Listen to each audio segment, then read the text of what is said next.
Hi, this is your host, Dan Stafford, with the Midwestern Geek in Cali. I'm podcasting from a new location, my front porch in Temecula, California.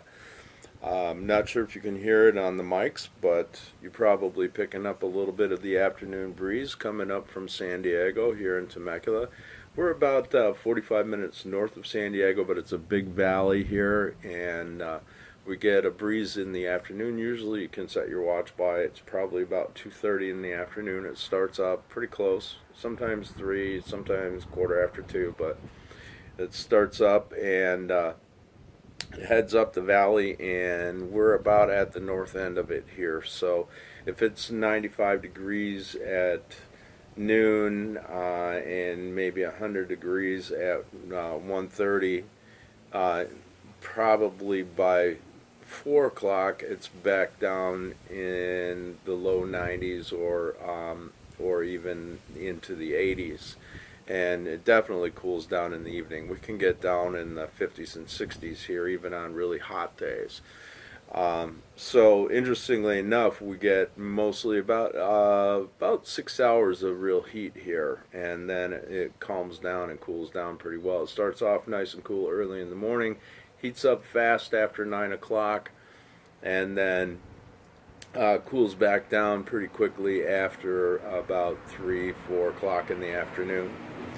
So you're going to get a little bit of traffic noise out here, obviously, because I have, I'm on a residential street here, and folks are coming and going a little bit. But I figured it's worth it to be able to have class outside.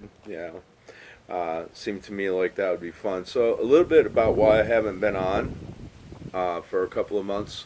I haven't really had a lot of luck with booking guests and hosts. I'm trying to find a co-host because I don't like the one-man show thing so well.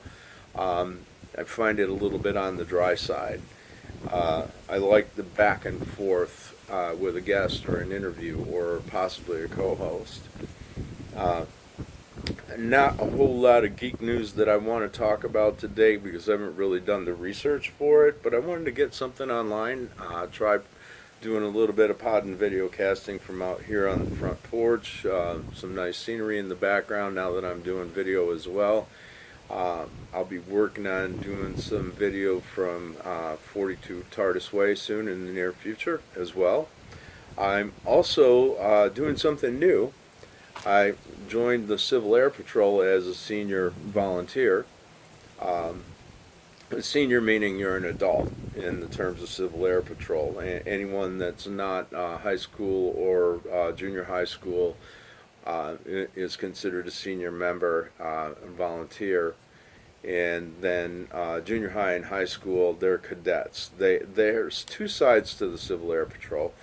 There's the side where they train cadets similar to the ROTC. Now, and Civil Air Patrol is actually an official adjunct to the U.S. Air Force. I don't know the exact relationship, but it definitely is. The rank structure for senior volunteers and cadets follows the Air Force rank structure.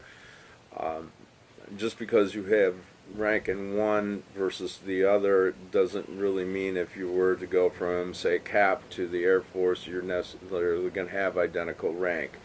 But volunteering in Cap can start someone off in the Air Force with a little bit higher rank, for sure. Cap also teaches the cadets aeronautics. They can learn all kinds of different, they learn things like color guard / honor guard. They do volunteerism, and then there's the serious side to the Civil Air Patrol. And what that is Civil Air Patrol will work in conjunction with, like, say, California Fire, helping with aerial spotting for firefighting. They'll work with the Sheriff's Department, aerial vehicles to help with aerial surveys and search and rescue, those types of things. They also work with FEMA for the same purposes. It's basically aerial surveying and search and rescue spotting, like the visual portion of things.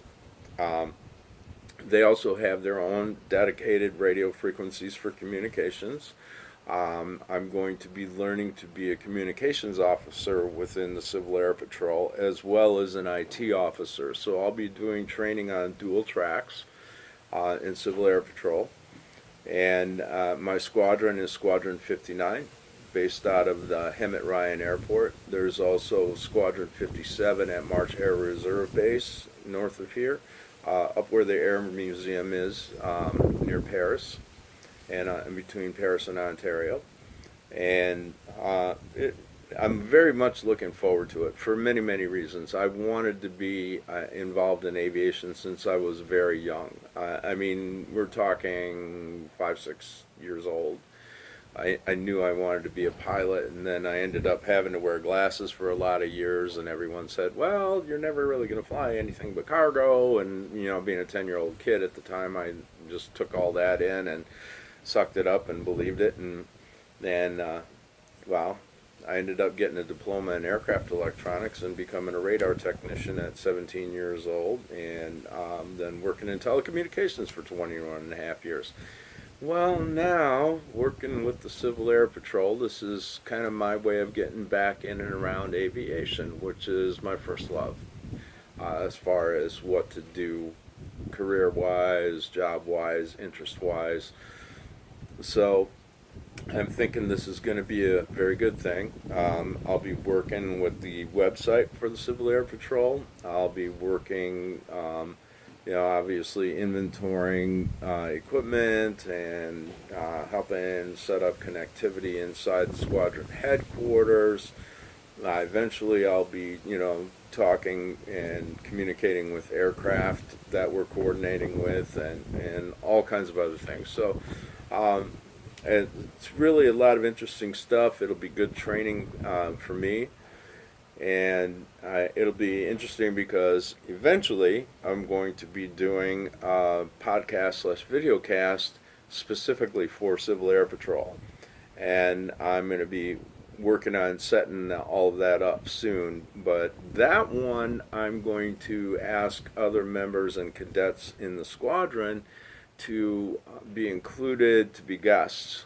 And so it could bring out some interesting stuff. I'm going to ask some of the senior members for like interesting stories of things that they've done with Civil Air Patrol, ask them a little bit about Civil Air Patrol history, help educate the general public on what Civil Air Patrol does, because I don't think there's a very wide knowledge of the Civil Air Patrol in general, let alone specifics. So that should get interesting. Beyond Civil Air Patrol, I've also been looking for a full-time tech gig in order to kind of bolster my income. My business is making money, but not really enough to keep me paid. So while the business grows and probably beyond, I want to get a full-time gig, solid benefits, retirement package, stable pay to go along with the business, work my business outside of hours, all those things. Many, many reasons. I'm particularly hoping to get involved with working for the state of California in an IT-ish position or an IT position. Again, that'll bolster my training. It will also, help. Anything I can learn along those lines will help with my volunteerism for Civil Air Patrol. Will help me in my business endeavors. And it'll help me be a better and more solid member of the community and more able to help give back to the community in many ways, more than I'm already doing. That being said, I'd like to put out an open call to folks who would be interested in guesting on this podcast, who would be interested in possibly co-hosting this podcast as well. Obviously, if you're going to co-host, you would need to be local, in the local area, so that we could do a fairly regular co-hosted show. We may individually do segments outside of, separate from each other, but also I'd like the main show to be a co-hosted thing. I'm really not a huge fan of the one-man show format. I love the concept of this show. I love the artwork, the title. I'm learning a lot by just simply doing this show. Obviously, this is my first real attempt at podcasting. Uh, I want to let people know I'm still here.